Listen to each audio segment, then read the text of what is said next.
जय श्री राम।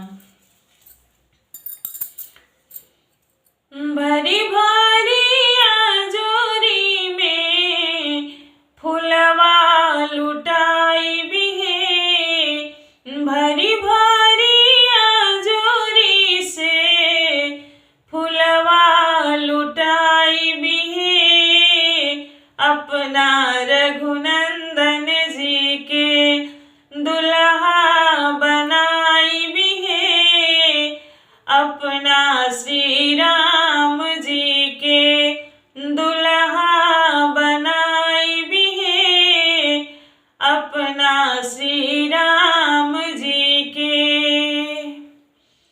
गंगा जी के निर्मल पनिया भरी के ले आई बिहे, गंगा जी के निर्मल पनिया भरी के ले आई बिहे, अपना श्री राम जी के चरण पखारब है, अपना श्री राम जी के चरण पखारब है, अपना श्री राम जी के।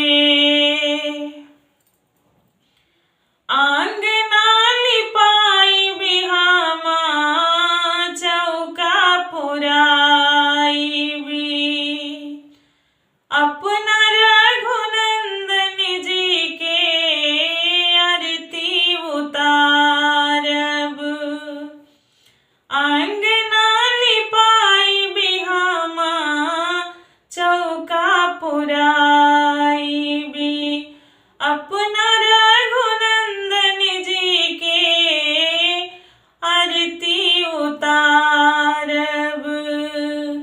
सोने की थाली में भोगवा लगाई बिहे, सोने की थाली में भोगवा लगाई बिहे, अपना रघुनंदन जी के फूल से सजाई बिहे, अपना श्री राम जी के फूल से सजाई बिहे, अपना श्री राम जी के।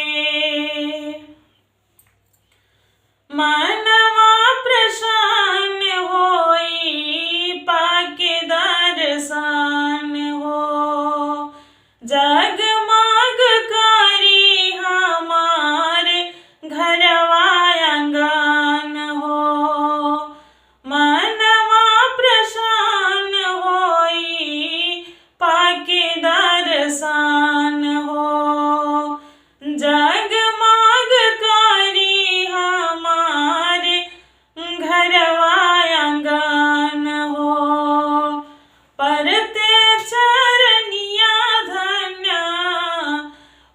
परते चरनिया उनकार धन्य होई जाई बिहे, अपना श्री राम जी के दुल्हा बनाई बिहे, अपना रघुनंदन जी के फूल से सजाई बिहे, अपना रघुनंदन जी के। भरी भरी अंजूरी से भरी भरी अंजूरी से फुलवा लुटाई बिहे, अपना रघुनंदन जी के फूल से सजाई बिहे, अपना